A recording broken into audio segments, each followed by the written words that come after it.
Hello everyone, my name is Portia Jackson. I'm a certified financial planner and I am so excited to be part of the Visionary Summit and to present this presentation to you today all about your life and your vision and how ultimately you can create your story and financial freedom through designing your fulfilled life. So let's go ahead and hop in and get into the content here.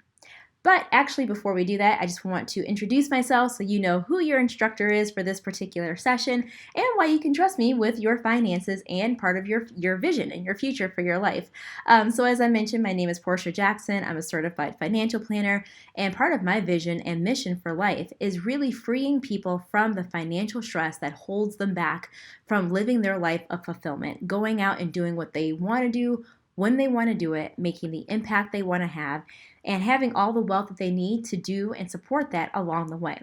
So I'm a former rocket scientist. I got my PhD in aerospace engineering and decided that wasn't really the career for me, but decided to use all that geeky knowledge and everything and become a certified financial planner because I love numbers so much. I then used that experience and became a financial wellness coach, coached thousands of people during my time as a financial wellness coach at PricewaterhouseCoopers. I'm the founder of Hello Portia, where I help online entrepreneurs create that solid financial foundation. I'm a wife. I'm a mom to three girls. Or no, I'm a wife, and that helped me become a mom to three girls, and then we also have a dog. I love college football, wine, and tacos. So let's go ahead and get this party started, all about designing your fulfilled life. All right, so here's the deal. So when it comes to your fulfilled life, you have to fund it some way, right? Like most of us have desires that cost some type of money in some sort of fashion. So the whole point of what we do here at Hello Portia is creating that financial stability so that you can do whatever it is that you're called to do whenever you want to do it. And we do that through a 4-part system. So step 1 is really understanding your relationship with money. Because here's the deal.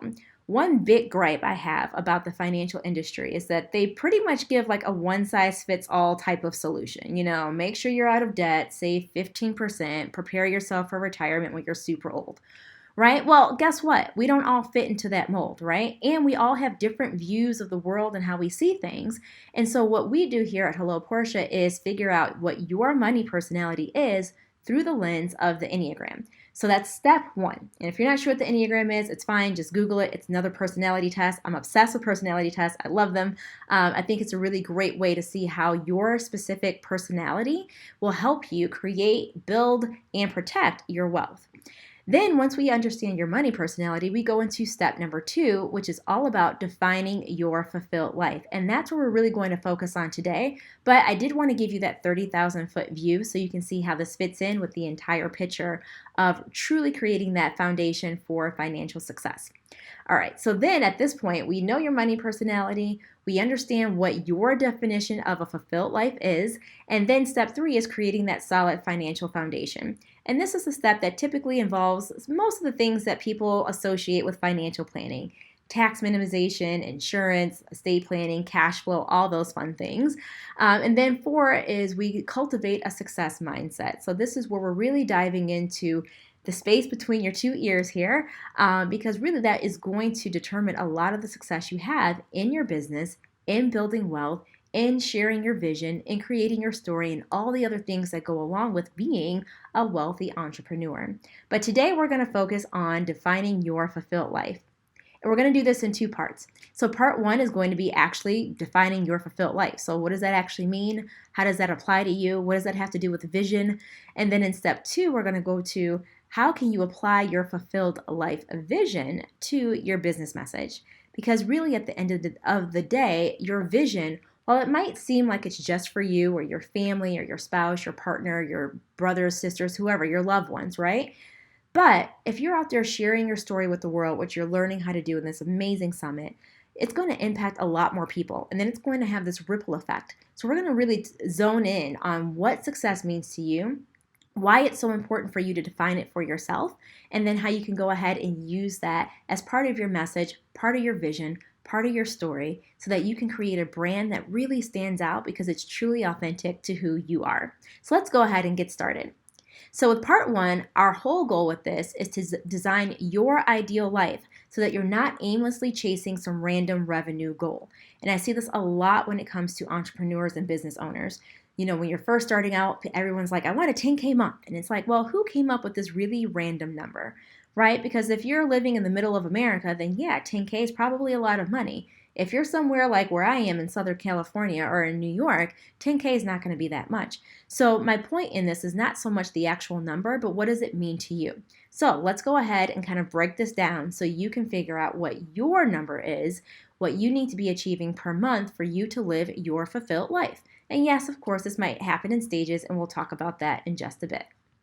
All right, so the way that we work with our clients to determine their fulfilled life is through the 10 life domains, because we all know, as Amy Schumer is showing us here, that the gap between real life and your dream life or your fulfilled life can be pretty big, right?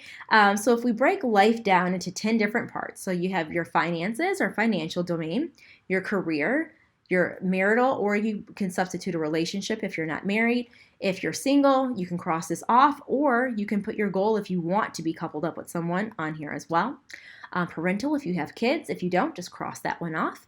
Spiritual, intellectual, emotional, physical, social, and hobbies. So those are basically the 10 different parts of life. People define them differently. You'll see them shown a little bit differently later in the presentation, but the point is to be very intentional about each area of our life so that we can measure it, optimize it, and ultimately define what your version of success is, what your life vision is, so that you can relate it to your finances and to your message. So let's go ahead and start with the Wheel of Life, which is essentially our measuring tool. So you can see here we use different terms in regards to the different life areas, but it all works the same way. You're essentially measuring each area on a scale from 1 to 10, and so it ends up making this nice little wheel. Now this person here, you can see they have an 8 for money and finance. On their partner in love, which we would call marital or relationships, they're down at a 3, so they have a little bit more work to do in that area than they do in money and finance. And so this is just one way that you can measure it, but we're going to hop into this a little bit later in the presentation after we break down what each of the different life domains actually mean. So the first one is financial. So this is all about your money, right? So it's like, as Homer's saying here, who's got total financial independence? Now, what I'm showing you here is basically a checklist of the things that you want to have in place, have a plan for, and have something implemented so that you can have that solid financial foundation. Now, I mentioned earlier that in step 3, this was the things that we kind of dive into. But when it comes to your life domain, you have to have a starting point in which you're going to be measuring yourself. So here are the areas of your finances that you might want to consider when you're giving yourself a score in this particular area on a scale of 1 to 10. 1 being not really doing so hot, I need a lot of help, and 10 being your most fulfilled version for your finances. So first up is cash flow and net worth statements. So cash flow could be also defined as budget, but sometimes people don't like the B word. Totally fine. But essentially what you're doing here is measuring how much cash is coming in to your accounts and how much is going out. You can apply this to your business, which would be known as cash flow, technically speaking, or also in your personal finances. So it could be budget. You can call it a spending strategy. Call it whatever you need to call it. But essentially it's what's actually getting deposited into your account. So this is not like, well, I had a 30K month, but then I only collected 5K in cash. No. Cash in would be the 5K in cash. Okay? Cash out is whatever you're spending it on. So whether it's gas for your car, food, clothing, rent or mortgage, things like that. So how much you're bringing in versus how much is going out is your cash flow. Now, the next thing you also want to measure is your net worth. And that's basically what you own. So this could be things such as the equity in your home, whatever money is in your checking account and your savings account, maybe your investment accounts, maybe you've paid off your car, something like that, versus what you owe. This is typically any type of debt. So student loans, medical debt, credit cards, your mortgage, a car loan, personal loans, things like that. That's going to be your net worth. What you own minus what you owe is your net worth. Now that's going to be a snapshot in time, right? Because at any given point in time, your accounts are going to fluctuate. So think of your net worth more so like stepping on the scale and getting your weight at any given point of the day. It's going to fluctuate based off your meals, if you exercised, how much water you drink, whereas your cash flow is typically done on a monthly basis so that you can know, okay, this month I'm bringing in this amount of money, and then this is how much I'm spending. Next up, we have your fully funded Wealthy and Wise account. Some people call this your emergency fund, but here at Hello Portia, we like to say that what you focus on is what you get. And we don't want to focus on getting any type of emergency, so we want to focus on being wealthy and wise. So that's what we call this account. Now, typically you'll hear something along the lines of 3 to 6 months of expenses. But as entrepreneurs, we all know we've been through 2020. We've been through like Facebook ad apocalypse.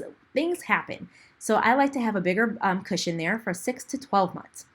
Also, your debt management plan. This doesn't mean that you have to be debt-free, because if you can use and leverage debt at a low percentage rate, let's say you're paying 3%, let's say you got like a SBA loan or something, but you know you're able to turn that around and generate 200% maybe with ads, at least back in the day, that would be a good use of debt because it's helping you create more wealth. A not so great use of debt probably would be something along the lines of buying things so that you appear to be wealthy to get more clients when that's not actually your lifestyle, and then you don't know how you're going to pay your bills, right? So you want to have some type of debt management plan that is working for you. You also want to have a personally planned investment strategy. So what are you doing with the money that your business is making? You want to have your asset protection plan because, again, you want to protect your stuff, protect your money. What are you protecting it from? Weather, right? Earthquakes, hurricanes, tornadoes, floods, fires, all the things happen. So you want to make sure your stuff is protected. Sue happy people, right? We, as entrepreneurs, all sorts of things happen out there. So you want to protect yourself from that. You want to protect yourself from premature death. I know, not so much fun to talk about, but it happens. Unfortunately, it's life. We want to plan for the worst and hope for the best. You also want to protect your money against market fluctuations and all the things that go on in the world. I mean, have we not all lived through 2020, right? So you want to make sure you're protecting everything that you're spending all this time building. Your legacy plan. So if something should happen to you, do your loved ones know what to do with all of your stuff? So things such as wills, trusts, power of attorneys, having a legacy drawer. So again, essentially, like, do they know what you want to do with your social media accounts? What happens to your business? What happens to your pets, your kids? All that stuff needs to be outlined. Do you have a way to minimize taxes? Because unless the government is your favorite charity, chances are you probably don't want to pay them more than what you're supposed to. We all want to be good citizens and not end up in jail, but there's no need to just give more money than you need to. So you want to figure out how to minimize the taxes on the revenue that you're creating. And then also multiple streams of income. So yes, we all love being entrepreneurs. It's awesome. But we also want to have other ways to generate income. And our golden rule here at Hello Portia is 7.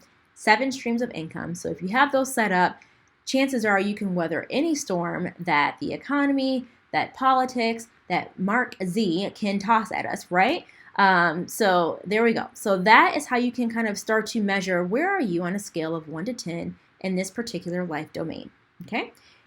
All right, next up is the life domain of career. And so in this domain, whether you're an online or full-time entrepreneur, if maybe you're working full-time and this is like your side hustle, or if you're still in a 9-to-5 trying to figure out your way and what it is that you want to do, this is an excellent tool. I don't know if I'm saying it correct. I'm not even gonna try to say that, but it's from Japan. And I actually lived there for like 3 months, so this is not really saying too much for my Japanese skills here. But what you want to be doing is starting to really figure out where is that sweet spot where what you love, what the world needs, what you can be paid for, and what you're good at intersect so that you can truly be in alignment and be fulfilled what it is that you're doing in your career. So ask yourself, do you like what it is that you're doing? Do you think that you're operating in your zone of genius? Are there opportunities for you to learn and grow? Is the culture you're surrounded by exciting, including if it's the culture that you've created and grown within your own company? Are you making the impact that you want to make, or are you just kind of getting by because you found a niche that generates money for you? Does your career fit with your ideal lifestyle? And really, some of these questions might be easy depending on your season of life. Some of them could be a little bit difficult. So for example, I made the decision late this year that I was actually going to close down my digital marketing agency and go transition from helping financial advisors get clients to actually just getting my own clients and building up my financial coaching practice because of lifestyle. And even though it was successful, multiple 6 figures, clients were getting amazing results. At the end of the day, when I did this analysis that I'm walking you through right now, it didn't align. I really had to figure out what was my passion, what's my mission, what's my profession, my vocation, What are the things that all together combine to that sweet spot where I just really love what I do every day and now I'm doing it? So while it might be a little bit difficult to make the transition, at the end of the day, when you're measuring yourself on a scale of 1 to 10, these are the different areas you want to take a look at. So let's just say if you're hitting maybe 2 out of the 4, that's not bad. Maybe you want to rate yourself at a 5, where maybe a level 10 on the scale of fulfillment would be hitting all 4, where you have you're doing what you love, you're doing what you're great at, people will actually pay you for it, and it's what the world needs, because then it's a win-win-win for everyone involved. All right, next up we have the life domain of, I'm going to call it relationships in general, so that we can include everybody, whether you're married or not. And again, if you're single but you have the desire to be in a relationship, then again, you want to rate yourself on this too. If you're rating yourself on a scale of 1 to 10 and you're single, maybe you're at a 1 right now. And a level 10 would look like you have your amazing dream partner, and you guys have great communication, and so on and so forth. Now, this is not an all-encompassing list, but it's a good starting point for you to realize, where are you right now? So things to think about. Are you commitment focused? If that is what your relationship is centered around. Everybody has different types of relationships these days, so you want to make sure that it's working for whatever is good for you and your partner or partners. Your satisfaction, how satisfied are you within your relationship? What's the communication like? Are you able to speak about certain things, or are there hot button topics that you can't really talk about? Do you all have good conflict resolution strategies? Are there certain rules in place or certain guideposts and boundaries that you're not that you've, I don't want to say not allowed to cross, but that you've discussed with each other that you're not going to do? Maybe you're not going to raise your voice at each other. Maybe you're not going to use certain words. Maybe you're not going to call each other certain names, whatever it is for your strategy. Is there a lack of violence and abuse, right? So obviously this is a pretty obvious one that would rate you more towards the lower end of the scale, but there's ways to, work through that, whether it's counseling, maybe it's separation for a while, maybe it's some type of drug or alcohol abuse that needs to be addressed with some other type of counseling. Faithfulness, have you all agreed to be faithful, and so are you both sticking with it? Intimacy, how is your intimacy life? Friendship and quality time, do you all actually have time away from each other to appreciate each other? And then finances, which you can kind of go back to the financial life domain and kind of rate that between the two of you. And again, as I mentioned, this is not an all-encompassing list, but it's a good starting point to kind of get yourself there, right? Because everybody wants to be somebody's sauce to their noodles, right? All right, moving on. So if you don't have kids, you can kind of go and get a snack. If you do have kids, you might want to listen up. So in the area of being a parent, how would you rate yourself on a scale of 1 to 10? Think about things such as, do you have a positive environment for your children? Do you have some type of assertive discipline, kind of keeping them in line, but at the same time, not like crushing their little spirits? Are you focused on having a growth mindset? Are they comfortable making mistakes or telling you about failures? Because again, as entrepreneurs, we all know that the more you fail, actually the more that you succeed, because you're learning ways of not doing certain things. Do you have realistic expectations for your kids? Are you taking care of yourself? It's like on the airplane, where it's like you got to put your mask on before you put somebody else's on. If you're running on E all the time because you're balancing business, career, taking care of yourself, your kids, it's going to be really hard to kind of overflow with love because you're running on E. And one recommended resource I have here is the 5 Love Languages for Kids and Teens. I think they're separate books, but it's a really good way to kind of relate. But again, everybody has their own way. Figure out what your parameters would be on how you're measuring yourself, and figure out, okay, if I feel like, man, I'm kind of yelling at my kids all the time, a little short-tempered, a little bit stressed out because of maybe my business or other things that are going on in life, but maybe your level 10, your most fulfilled role as a parent looks more like, I spend time with each of my kids each day. We go out on outings that maybe they're extravagant, maybe they're not, but it's more so about like the quality time you're spending together. Whatever it is that your vision is, write that out in detail. And this goes for all of the life domains. You really want to make sure that you're having fun with this, and that when you're envisioning and having that vision for each particular part of your life, that you're dreaming big. There's no need to limit yourself right now, because you won't really know what you're able to accomplish until you start actually taking action to get there. All right, then next up is spiritual. I didn't put a GIF on this one because at the same time, I didn't want to be funny and like offend someone. So it's like, we're going to leave it open, right? We'll just call this like expansive space. Use it how you will. But different things that you can do, spiritual practices, regardless of your religious background or non-religious background. Meditating, journaling, prayer, fasting, reading the Bible, the Quran. I'm not even going to say all these names because I don't want to get them wrong and, again, upset someone. But whatever your religious book of choices or choices, are you in it regularly, right? That's really the goal that we're doing here. Do you have practice some sort of solitude or service or worship or whatever it is that you do? Basically, how is your spiritual life looking? Are you feeling connected to whoever it is that you believe in? And if you don't believe in anything, do you have some type of practice where you just feel grounded, where you feel like, okay, like my mind is clear, right? Like you can actually operate from a place of expansiveness instead of like fear and worry and just like chaos everywhere. So what's the vision that you have for your spiritual life? And how can you improve that if you're not already at a level 10? Next up, intellectual, right? We got to keep the brain fit. So are you regularly consuming material that promotes growth of your brain? And when I mean that, obviously learning things that are challenging to you. Attending conferences, just like this one, so you can kind of check this one off your list. Learning something new, challenging your brain. This could be anything from like doing mazes to the word searches to reading a new book, taking a class, learning a new language, all sorts of different things. It's going to be very personal, just like every other domain that we've talked about.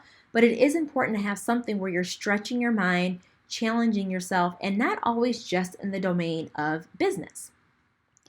All right, then next up we have the life domain of emotional. How's your emotional life, right? So again, we've all been through 2020 and really like its little cousin 2021 where things are just kind of like, what in the world is going on in the world? And so we all need to have some type of something in place where we can be open about how we're feeling, feel in a safe space where we're not being judged. And one acronym that's really helped me that I got from my friend Hallie is HALT. It's if you don't make any major decisions or have any major conversations, if you are hungry, angry, you can combine the two and make it hangry, but we'll keep them separate for now. Hungry, angry, lonely, tired, or stressed.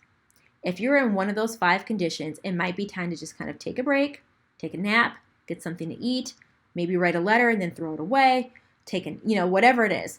Take a second nap, because clearly I like naps. I said it twice. But just know it's more so when you're using halts, it's more so about evaluating what is your current state right now, and is there something that you need to do to shift into another state, okay? There's therapy. You can do online therapy. You don't even have to get dressed and go anywhere anymore. Like, no more laying down on the couch. No. You can just stay in your office, right? Everybody has the business mullet going on. You got this nice sweater on top and yoga pants on the bottom, right? If you're wearing any pants at all, actually. So having a therapist, and there's all sorts of price ranges too. So if you're thinking like, oh, therapy, that's so expensive. I don't want to spend hundreds of dollars a month on that. There's so many inexpensive options these days. I'd encourage you to check it out. Also, what stress reduction techniques are working best for you? Is it yelling in a pillow? Is it putting on some, LMFAO and dancing out to a song? Is it jumping on a trampoline? Is it watching the cooking channel, right? I may or may not have done all of these, but you have to figure out what is your go-to strategy or strategies when you're starting to feel stress and you're like, whew, I need to kind of like take a break here, right? How do you measure your general overall mood? Maybe you need to incorporate some supplements or medications if you haven't already. And overall, just think about it. What makes you feel good? Is it petting your dog? Your cat? Is it going for a run? Is it talking to an old friend? Just think about having these things in your tool belt and how are you currently managing that now? Again, on a scale of 1 to 10. All right, then we have physical, right? Got to get the body in shape and everything. So how are you feeling healthy? Like, how are you feeling physically? Are you feeling healthy? Do you feel like, oh my gosh, like I'm just so constricted all the time? Do you feel energetic? Do you feel lethargic? Do you feel like, oh, I can't make it through the day without my coffee and Red Bull, or I can't go to sleep at night without like my red wine, or whatever it is? Do you feel like you're maybe overusing or abusing certain things too, including sugar, right? There's a lot of different things that we have going on. So when you're thinking about your life vision, how do you want to feel? And yes, sometimes when you have to do your vision, you have to close your eyes. But how is it that you want to feel? How do you envision yourself being at your optimal physical health? Right? And again, this is going to look different for everyone. Some people will have a more lean physique. Other people will look the way they look right now. However, they have better habits, so they're feeling better internally. This is not about trying to be on the cover of like Women's Health or Men's Health. This is all about how you feel and how much energy do you have. So here are some areas to consider when you are ranking yourself. Think about your nutrition, water. How much water are you drinking? Are you staying hydrated? What supplements are you taking or would you like to take? What exercise routine are you doing? How's your sleep? How's your stress management? Again, going back to that emotional life domain. How is your mobility? So are you able to get up from your chair without a bunch of creaking? Do you feel like you have limited range of motion? Are you doing any type of things to kind of like loosen up your, I don't know, your muscles and all that stuff, right? Clearly I'm not a trainer, but, and routines. Do you like having routines? Morning, evening routines, beginning your work routine, ending your work routine, those types of things. So the way this could look on a scale of 1 to 10, let's just say right now you're a level 3 because you're not, you know what, I work a lot from my laptop or my computer. I kind of go through the drive-through a lot. I don't really exercise that much. I get pretty good sleep, but overall I'm just feeling a little bit lethargic, way too much coffee throughout the day. Maybe the level 10 for yourself is more so like I eat healthy food, it gets delivered to me. I'm in the gym, 5 days a week because I have a trainer that keeps me accountable. I have someone coming into my home once a week giving me massages for that mobility, or whatever it is that it looks like. Have fun with this, dream big, and again, make sure it's what you want and not what society is telling us is fit or what looks good. It's not about the look and the aesthetics. It's more so, again, how do you feel overall in your body? And then we have social, friends, right? It's nice to know I have a friend like you. Who doesn't love the Golden Girls? And maybe I'm aging myself, but it doesn't really make a difference because I have friends and I'm cool with it. But are you feeling lonely? How are your relationships with your family members? How are your relationship with friends? I know, again, it's been a pretty, it's been a time of solitude for a lot of us, and not in like that spiritual level 10 type of way solitude, but the solitude of like, wow, like we've really been holed up. Some of us can't even leave the country that we're in. It's just been a weird couple of years. So think about what are some things that you can start doing now. If you're not zoomed out already, maybe it's a virtual gathering. Maybe, and get this, maybe it's actually meeting someone new in person, going somewhere. Take a mask, don't take a mask. I don't care. It's your own personal health, right? Go back up to physical and see if a mask is on your level 10 life. But think about, do you have at least 1 or 2 close friends that can support you? Do you have someone that you can call up if like you're just really, really having a bad day? And then start to think about how can you expand your social network? Where are you now versus where do you want to be? And hobbies, kind of going along with social, but it could be a little bit different. Do you do anything just for fun? And I know we're all like, wait, what? Business is not fun. Business can be fun, but everybody needs a break from something, right? So what do you do for fun? And some things you can think about, volunteer work, a new sport, I don't know, cooking. If you don't have a list or something, you can always think about like a mega list, right? Where it's just like, okay, what are the top 25 restaurants in your city? What are the best parks in your state? Maybe you want to watch all the different Marvel movies or something that gives you something to aspire to, something you can check off for all my list checkers out there. So you can go through and like create a hobby for yourself, just what's in your neighborhood. This doesn't have to cost a lot. You just have to be creative about it. And so this brings us all back to the wheel of life. So we have these different areas that we've walked through, some different ways you can evaluate yourself on these, how you're going to measure yourself on a scale of 1 to 10. Wherever you are right now is just where you are. So this is how we teach our clients to do our 6-step process when it comes to defining your fulfilled life. This is going to be so important for your vision, not just for your life, but in your business too. And I'll show you that in step 2. So first, you want to do an initial assessment. So go back to those 10 life domains and rank yourself. Again, on a scale of 1 to 10. Where are you right now in this moment? Then you want to go and define what would be a 10 for each area. So you can go back and use some of the ideas I put on the slides, or you can come up with your own. Again, everybody is very different as far as personalities, experiences, what it is that we want out of life. So what some of those ideas might apply to you, some of them won't. So take what you like and leave the rest. Then you want to figure out how and determine the steps to get to the very next level. Because here's the thing. If we're going back to our example where you're a level 3 with your physical health and you're trying to get to a level 10, that's kind of a big jump. So maybe you need to figure out, how can I go from a 3 to a 4? Maybe if you know that you're not exercising a lot and you're eating a bunch of like drive-through food, like fast food, maybe you're going to say, you know what? Every day for lunch, I'm going to have a salad, some type of salad. And that is going to move you to a level 4. Maybe a level 5 is, all right, I have my salads for lunch. Maybe now I'm going to do a 30-minute walk every day with my dog or your cat. I don't think you can walk a cat, but if you could, take them with you. If not, leave them at home. And that would be a level 5. And then you just incrementally step your way up to a 10, because guess what? Once you get to a 10, you're probably going to have to redo your wheel of life, because as humans, we're all trying to expand. You're growing or you're contracting. That's just the way of nature. So have fun with what a level 10 looks like for right now, because it's going to continue to grow. Then you want to put a dollar amount on each line area, because this is going to translate into your financial plan. Because you don't want to say, hey, my level 10 life is all these different things, and then it's like, wait, but I can't afford any of that, right? That doesn't really help that much. What you want to do is just figure out, okay, if I'm going from a level 3 in my physical health, moving up to a 4, if it's just salads, is that like an extra, I don't know, $20 a month at the grocery store? Like, figure out whatever it is that incremental change is, put a dollar amount to it so you can then put it into your budget. I know I said the B word, spending plan, whatever you want to call it, that's going to work for you. Then you want to figure out your approach. Do you want to do a little bit of everything as far as improvement? So maybe you have a smaller wheel of life. Maybe you have a very consistent level 5 life, but it's in all areas, so it's nice and balanced. Not quite where you want it to be for everything, but you're like, you know what? Everything's kind of in balance.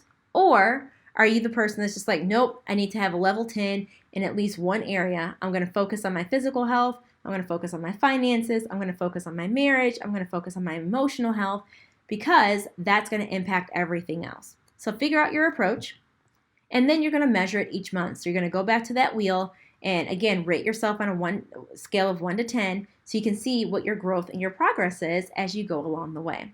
I will say one tip, though. It's going to be a little overwhelming if you try to create your level 10 life in each area at the same time.